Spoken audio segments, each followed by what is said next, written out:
Chapter 11. Grace and Peace. Leviticus 7, 11 to 21. And this is the law of the sacrifice of peace offerings which he shall offer unto the Lord. If he offer it for a thanksgiving, then he shall offer with the sacrifice of thanksgiving unleavened cakes mingled with oil, and unleavened wafers anointed with oil, and cakes mingled with oil, of fine flour, fried. Besides the cakes he shall offer for his offering leavened bread with the sacrifice of thanksgiving of his peace offerings. And of it he shall offer one out of the whole oblation for an heave offering unto the Lord, and it shall be the priests that sprinkle the blood of the peace offerings. And the flesh of the sacrifice of his peace offerings for thanksgiving shall be eaten the same day that it is offered. He shall not leave any of it until the morning.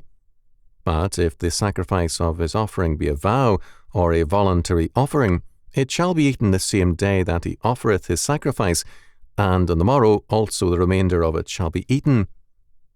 But the remainder of the flesh of the sacrifice on the third day shall be burnt with fire.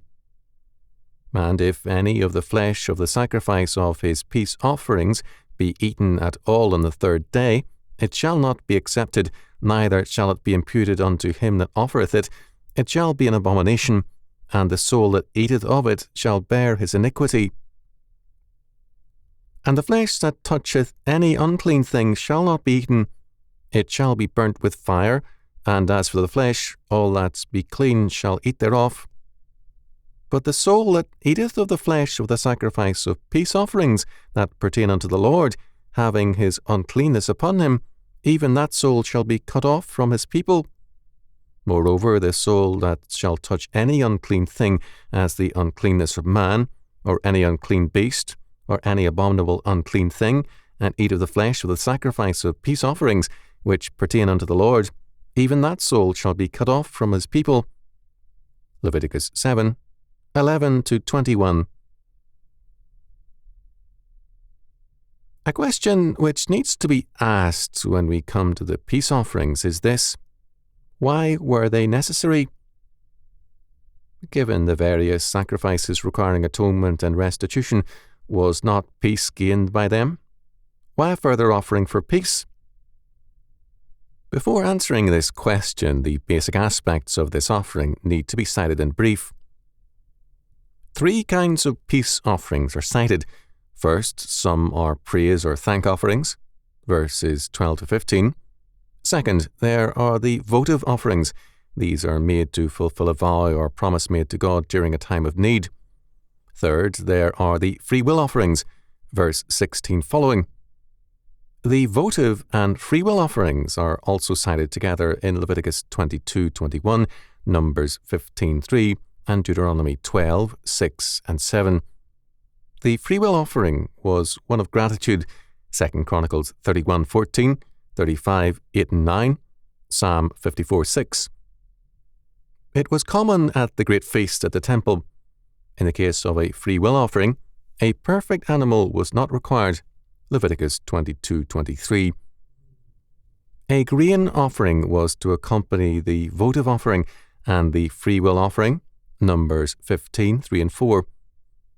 The fact that the worshipper ate much of this offering made blemishes tenable, that is, a lame or a blind animal. This sacrifice was to be shared with the poor, and it was a joyful one, and Psalm 100 was designated for this offering. Make a joyful noise unto the Lord, all ye lands. Serve the Lord with gladness. Come before his presence with singing. Know ye that the Lord, he is God. It is he that hath made us, and not we ourselves. We are his people, and the sheep of his pasture. Enter into his gates with thanksgiving, and into his courts with praise. Be thankful unto him, and bless his name. For the Lord is good, his mercy is everlasting, and his truth endureth to all generations.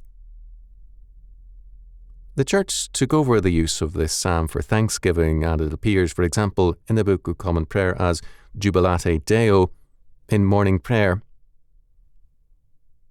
The worshipper killed the animal and dressed it out. The priest sprinkled the blood around the altar. The fat was burned on the altar, and the breast, which belonged to the priest, was waved or heaved. The section of meat was waved towards the altar and away from it. The right thigh was also waved before God and given to the priests for their care. Verses 32 to 34. The rest was eaten by the worshipper and the needy who were his guests. The votive or free will offerings did not need to be consumed on the same day, but could be eaten also on the second day. Failure to observe this requirement made the sacrifice null and void. This requirement made charity a necessity. The family could not consume the animal by itself in 2 days. F. W. Grant's comment about the peace offering was to the point. Peace with God is never merely peace. God can never be simply not at variance with his creatures. There is, in his nature, no indifference, no neutrality. What he is with his whole heart, and of all things, he nauseates lukewarmness. So, to be at peace with him is to have his love poured out upon us. It is to be brought into his banqueting house and to be made to sit at his table, and thus it is pictured here.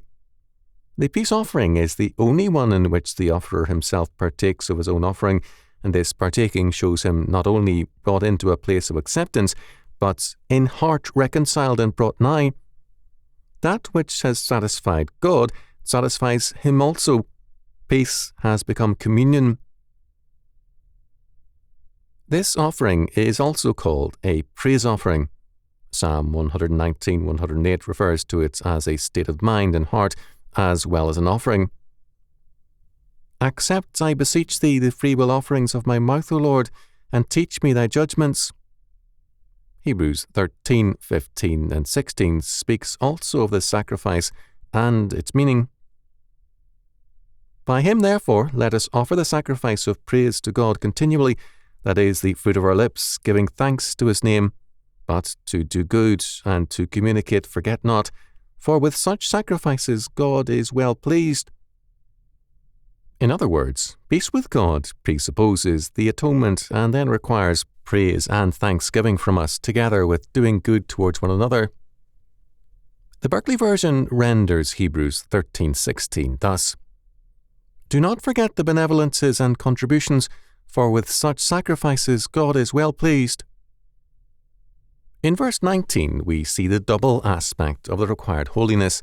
The flesh must be clean, and also those who eat it. This was the only animal sacrifice which did not make atonement for sin. It furthered peace with God and man and well-being.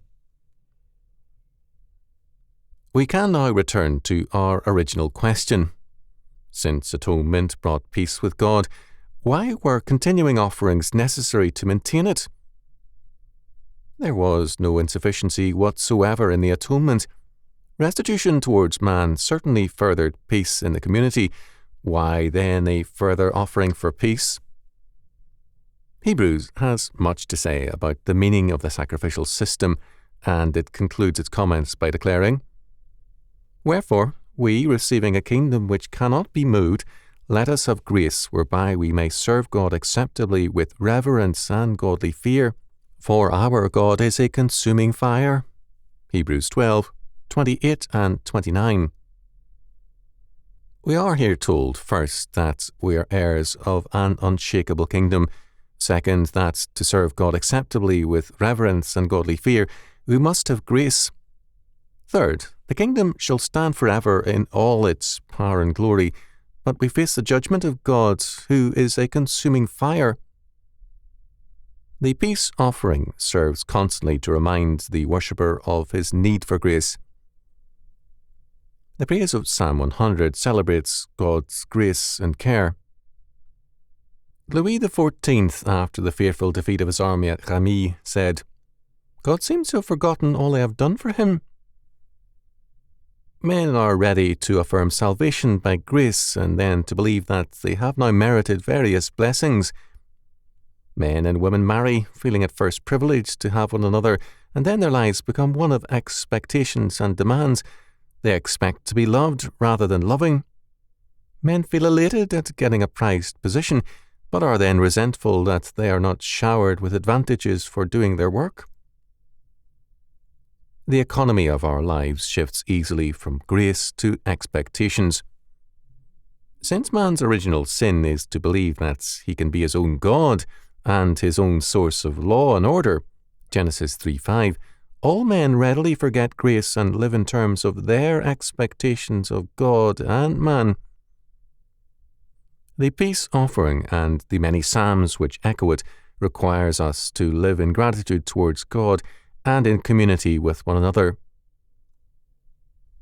In popular thought, this sacrifice came to be regarded as the central one for the covenant people. The atonement gives us salvation. Praise, thanksgiving, and communion in community apply and develop the meaning of our atonement. It is sin that isolates men from God and from one another, and it is the atonement which brings them together. At the communion dinner or feast together, the covenant man and his needy friend celebrated the grace and peace of God. Not surprisingly, in the Book of Common Prayer, Psalm 100, the Jubilate Deo, the peace offering song, precedes the Creed with its great conclusion: I believe in the Holy Ghost, the Holy Catholic Church, the communion of saints, the forgiveness of sins, the resurrection of the body, and the life everlasting. Amen. The psalm and the creed celebrates God and His grace. The peace offering, because it requires us to share God's bounty, requires those who receive grace from above to manifest grace to those below. At one time, a deacon's offering at the time of communion was more than a bland formality. Funds were raised for the parish poor, and communion, peace with God, required it. Communion with God declines as charity declines. All that remains is empty ritual.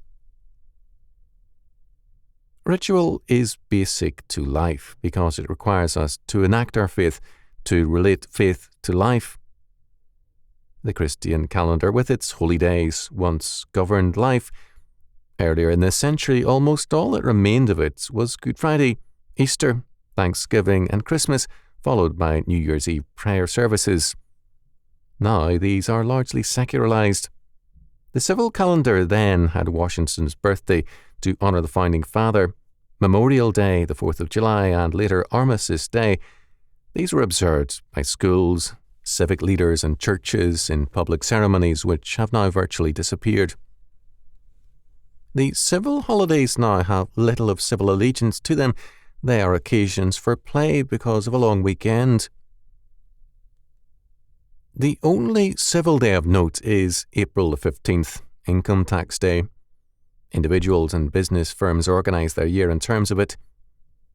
That modern American ritual is now reduced to Tax Day tells us how impoverished we have become.